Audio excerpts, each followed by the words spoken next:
Who by fire, who by water, who shall I say is calling?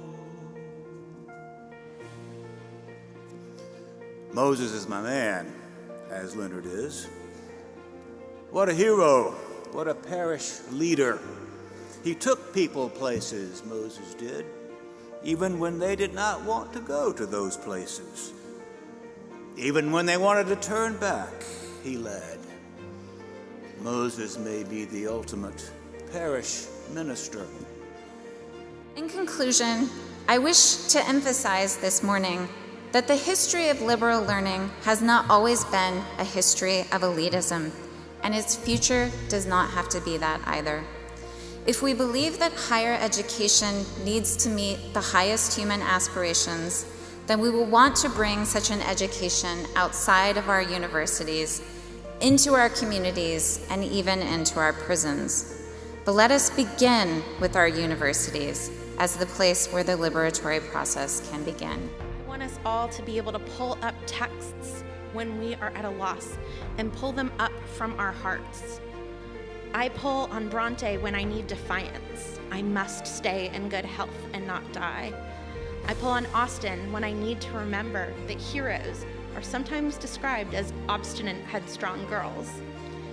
I pull on Dickinson to trust my gut, remembering that she said she only knew when something was poetry, when it felt like the top of her head has been blown off.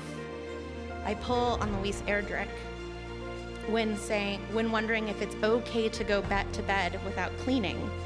And I remember that she said, recycle the mail, don't read it. Don't read anything except what destroys the insulation between yourself and your experience, or what pulls down or what strikes at, what shatters this ruse that you call necessity. It was unexpected, but I knew I wanted to create new plays that were feminist and inclusive and irreverent, that spoke to what's happening in the world around us. I wanted to create work that was not only specifically theatrical, but that actually celebrated the theatrical. Things that are actually best experience lives that you could never do on screen. Who am I to call myself citizen and human and free? And who are you to call yourself landed and grounded and free?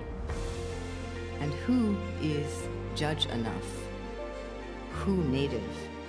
Who other?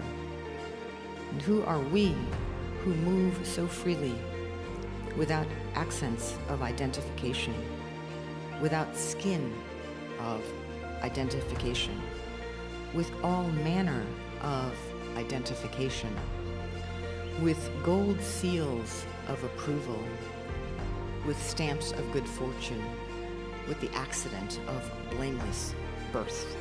Who are we to be so lucky? Many people took to the streets to say we've got to do a better job when it comes to race and equality that exist in America.